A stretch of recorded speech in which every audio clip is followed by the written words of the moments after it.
Hey everyone, welcome back to Storytime with Gordon. It's Friendship Week here, and I have such a wonderful book to share with us. It's all about dancing and accepting other people's differences and appreciating them for what they have. Here we go. Giraffes Can't Dance by Giles Andreae and illustrated by Guy Parker-Rees. One of my favorite stories. Gerald was a tall giraffe whose neck was long and slim, but his knees were awfully crooked, and his legs were rather thin. He was very good at standing still and munching shoots off leaves, but when he tried to run around, he buckled at the knees. Now, every year in Africa, they hold a jungle dance where every single animal turns up to skip and prance. And this year, when the day arrived, poor Gerald felt so sad because when it came to dancing, he was really very bad. The warthogs started waltzing, and the rhinos rock and rolled. The lions danced a tango that was elegant and bold. The chimps all did a cha-cha with a very Latin feel, and 8 baboons teamed up for a splendid Scottish reel. Gerald swallowed bravely as he walked toward the floor, but the lions saw him coming, and they soon began to roar. "Hey, look at clumsy Gerald," the animals all sneered. "Giraffes can't dance, you silly fool. Oh, Gerald, you're so weird."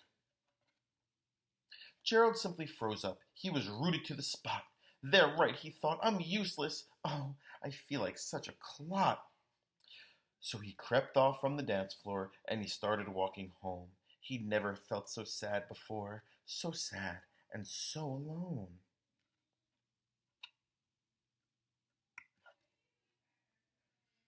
Then he found a little clearing, and he looked up at the sky.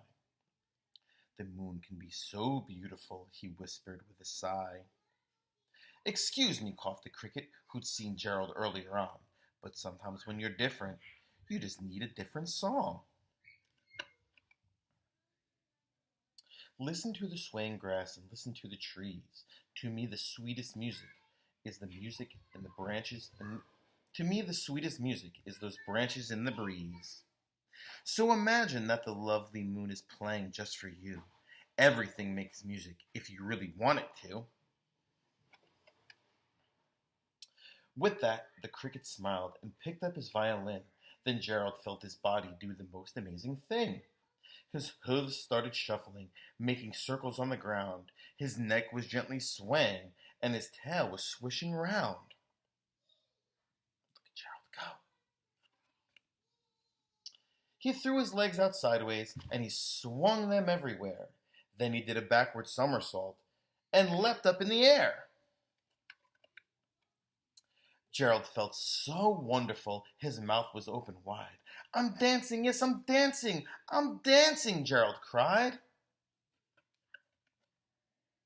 One by one, each animal who'd been there at the dance arrived while Gerald boogied and watched him quite entranced. They shouted, "It's a miracle! One must be in a dream. Gerald's the best dancer we've ever seen." "How did you learn to dance like that? Please, Gerald, tell us how." But Gerald simply twirled around and finished with a bow. Then he raised his head and looked up at the moon and stars above. "We can all dance," he said, "when we find the music that we love." I thought that was the perfect book to show us that even though we may be different, we all have something to appreciate from our friends. See you soon.